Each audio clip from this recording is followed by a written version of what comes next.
Recently, the video gaming industry has been flooded with games related to survival in different contexts. I got a bit curious of what games there actually are that incorporate bushcraft. Now, since I already do videos on bushcraft and since I also record my gameplay, why not make it a video project?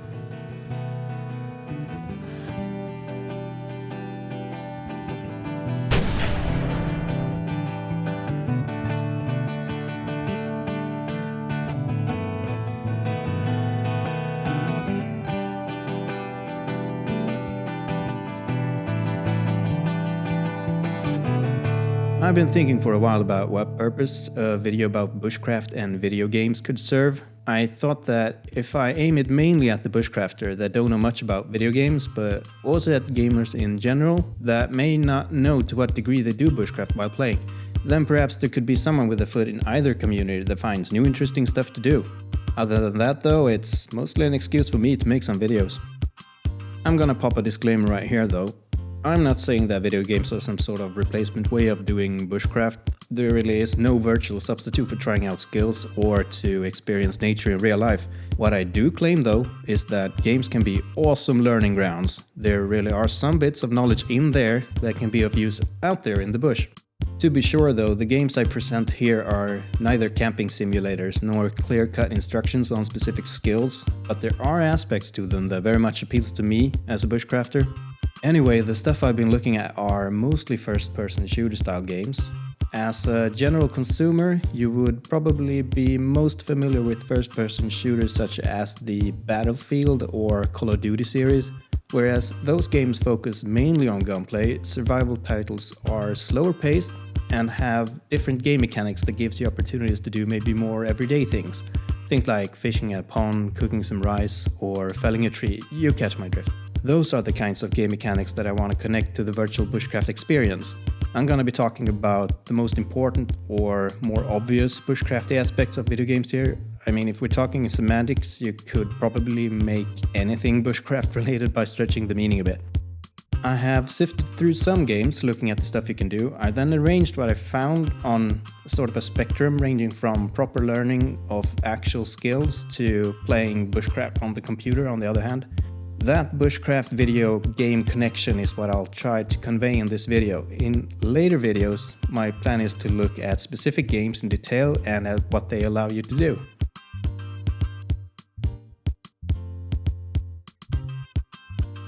Let's start with the proof of concept. This is the part where I try to convince you that it's really possible to learn something bushcraft related in video games.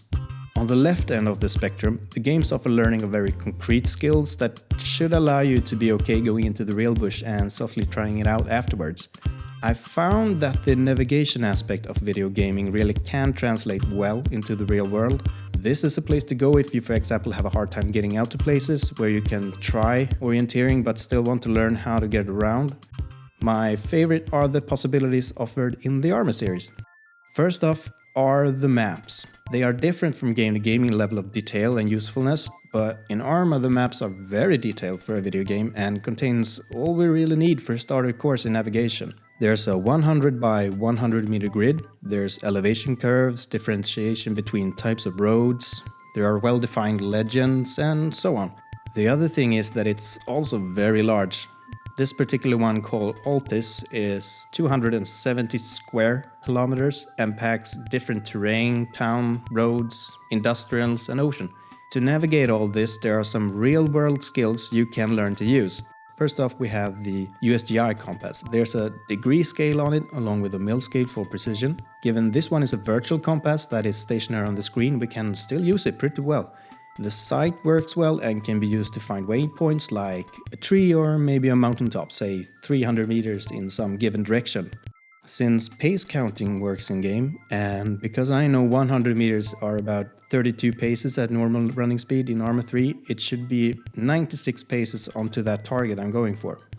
The sun and the night sky works correctly for whatever purposes you need in the case of navigation as well. For starters, the sun rises in the east and sets in the west, which is always useful to know.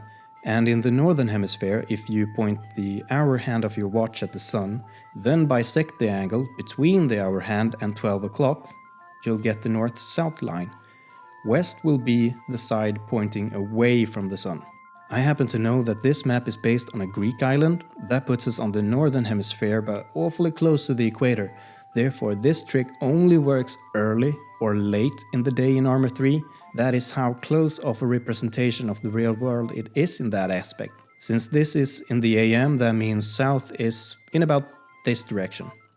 When the stars are out, direction is easy, even without a compass. Find the Big Dipper, continue the line of the 2 stars at the end of the bowl, and find the North Star. That way is north. There are also signs all around that can help you find your way about when you get lost. The biggest immediate unrealistic factor of moving on a virtual map to me is that the player model can run in a perfectly straight line by pressing only forward. A real-world person simply cannot do that, of course, but it makes navigation in-game a bit simpler and should be taken into account if you're trying to learn on the computer to use for real.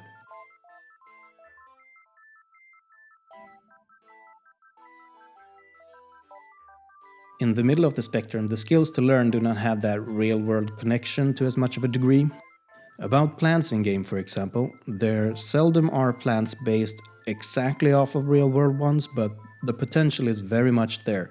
The game designer could quite easily make good 3D representations of plants and then place them in the floor where it belongs. That makes for good learning that can be applied in the real world as you learn to recognize them and maybe even to what use they are. Especially if the game requires you to utilize plants correctly to achieve some goal. I still miss this in games to that level though. A more real-world training for identification can be found in different hunting games, where you'll somewhat learn to tell the difference between wild animals. Again, not exactly the same as in real life, but you know, what the hell. The representations certainly are based off of real-world species, both visually and audibly. Other than the different animals you can survey, track, and shoot, it's also possible to learn hunting regulation and proper conduct that way. In-game virtual hunting coaches can help you out, or maybe friends in a multiplayer session. With all that said, if you're serious about it, I would recommend getting books to bring out with you rather than to try and learn identification of plants and wildlife in video games, though it's still a nice immersive detail when playing.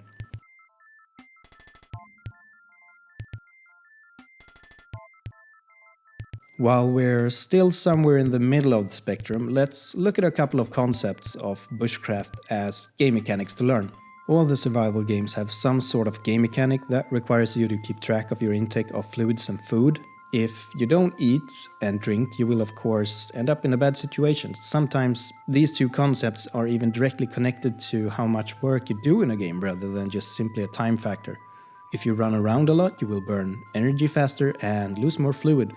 When there's sleeping in a game, it's often also a big contributor to energy restoration. Clearly some lessons to be learned right there.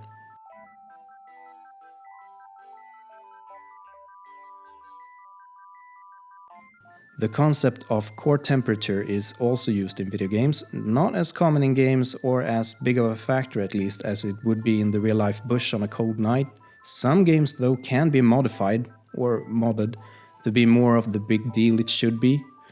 Moisture is one of the big evils out there, for example, and that can really drop your temperature. And you will find some games telling you that you are wet and need to dry out. Having a feel for this sort of thing would certainly be of use outdoors.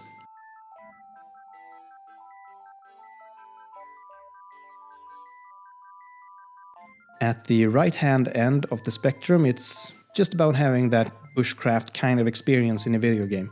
I'm gonna bring up a few bushcraft-related gaming activities. These are not so much for learning anything, but rather to do bushcrafty things and maybe even have interest of bushcraft piqued by a video game. This will be a quick list of stuff you can do, so here we go.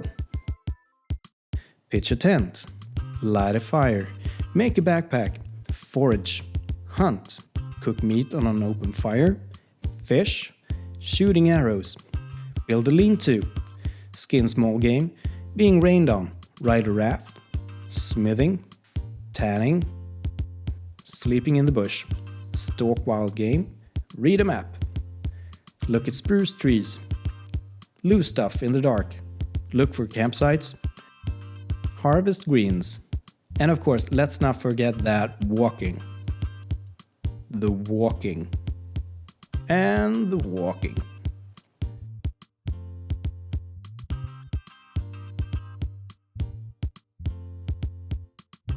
So what's the conclusion then? Well, to me it seems that the Bushcraft community can benefit from video games at least to a certain degree.